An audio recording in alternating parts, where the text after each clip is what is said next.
Diluição, nosso primeiro papo de hoje aqui. Se você for entender a lógica da nossa aula, na última aula D4, que foi de soluções, classificação de soluções, e a parte de solubilidade, né?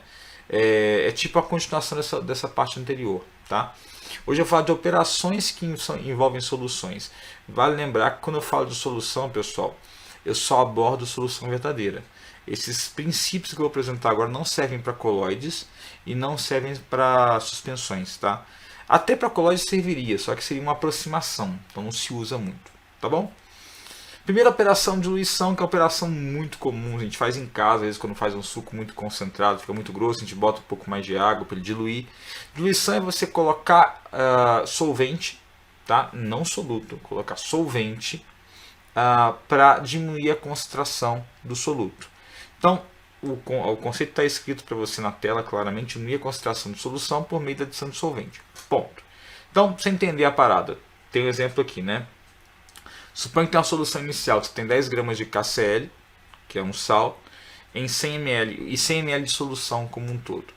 Se eu botar mais 100 ml de água, eu vou obter então 200 ml de solução. Só que a massa do soluto ainda é a mesma.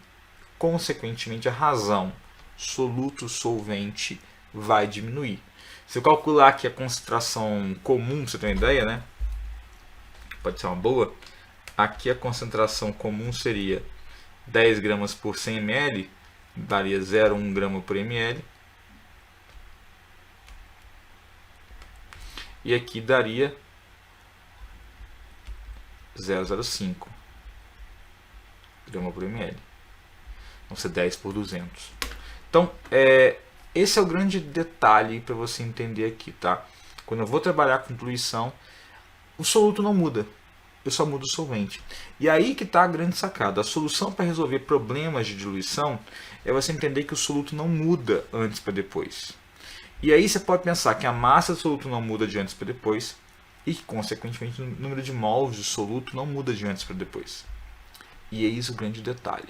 Então, para qualquer diluição que eu tiver, eu posso pensar, tipo numa análise que eu fiz agora. Ó, a massa se mantém constante de soluto, que é o M1. Lembra que 1 eu uso para soluto, né?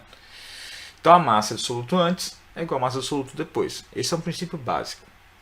Se isso é verdade, eu posso trocar essa massa de soluto por outro termo que seja mais fácil medir. Porque de fato, numa solução, é muito difícil medir a massa de soluto com a solução pronta. Eu teria que secar todo o solvente para isso. Então eu pego essa colinha aqui, ó, que eu já deixei pronta, que é o seguinte. Eu sei que a concentração comum é massa do soluto sobre o volume da solução. Então aqui eu consigo achar a grandeza massa de soluto com base em grandezas de solução que são fáceis de medir. Tipo, o volume de solução é fácil de medir. Não tem que fazer nada muito absurdo. Só pegar um equipamento que meça volume. E a concentração eu consigo estimar. Então é mais fácil calcular a massa do soluto. Então se eu trocar a massa do soluto antes e a massa do soluto depois, esses dois termos, então isso aqui equivale à concentração antes vezes volume antes, e isso aqui equivale à concentração depois vezes volume depois, eu vou ter a equação geral da diluição. Essa é a equação geral da diluição. Você vai ver em livro como CV igual a CV, C1V1 igual a C2V2, C antes V antes é igual a C depois V depois. O que você acha melhor? C inicial, V inicial igual a V final, C final. Tanto faz, tá? O que importa é que o conceito dela e de aplicação vem da única relação que eu posso garantir numa diluição, que é a quantidade de soluto antes e depois é a mesma. Ah, mas se você usar mol em vez de massa, vai dar certo. Só que você vai fazer o quê? Se for mol em vez de massa, vai dar concentração molar vezes volume é igual a concentração molar depois vezes volume depois. Então eu até botei qualquer unidade de concentração, teoricamente, que se baseie em massa de soluto ou quantidade de soluto, eu posso usar aqui numa boa, tá? Para poder fazer essa relação da diluição. E a partir disso aqui fica fácil, porque se eu tenho a concentração inicial, e eu devo saber, porque eu criei a solução, e eu sei o volume inicial, por exemplo, porque eu medi lá, consigo medir, consigo saber, eu consigo prever o volume final sabendo qual vai ser a quantidade de volume, desculpa, prever a concentração final, sabendo qual vai ser o volume de solução que eu vou obter no fim das contas. Então fica muito fácil fazer assim, muito fácil mesmo, tá? O ideal aqui, pessoal, é que você não se prenda a decorar somente. Entenda. Se você esquecer a fórmula, você deduz na hora também, como eu mostrei para você.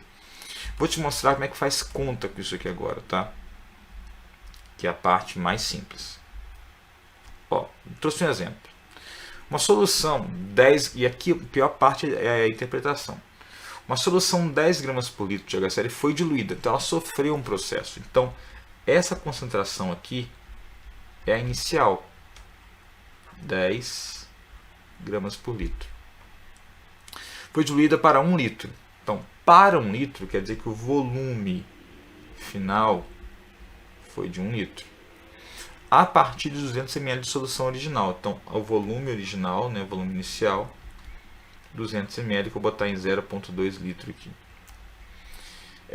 Qual é a concentração final da solução obtida?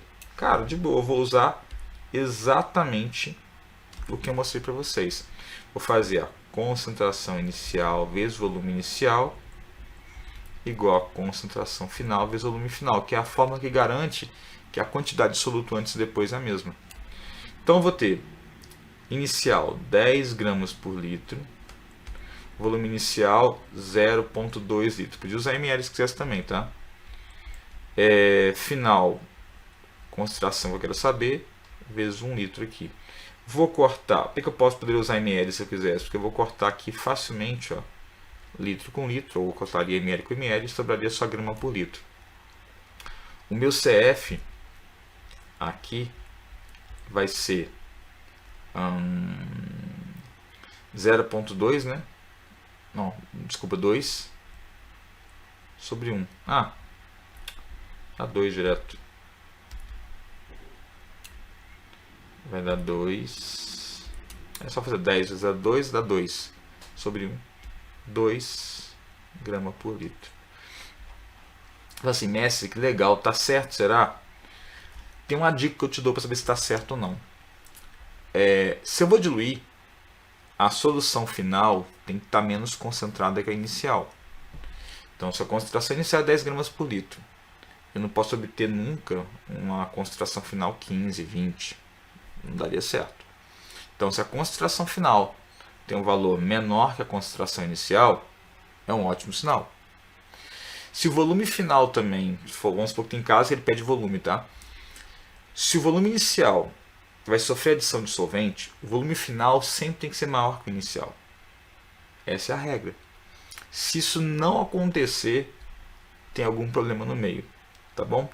E aí fica um alerta também, tem vários exercícios, pessoal, na lista inclusive, que ele pede assim, calcule o volume de solvente adicionado. Como é que eu faço isso? Cara, você usa a fórmula normal aqui, tá? Igual eu te mostrei. Aí você vai calcular vamos supor, volume final. Se eu tenho o volume inicial e tenho o volume final, se eu fizer o volume final menos o inicial, eu descubro o quê? O volume de solvente que foi adicionado. Então, tem livro que traz como uma fórmula diferente. Não é fórmula diferente. É o mesmo jeito de fazer, só com um pequeno plus de raciocínio. Beleza? Isso funciona perfeitamente em qualquer situação.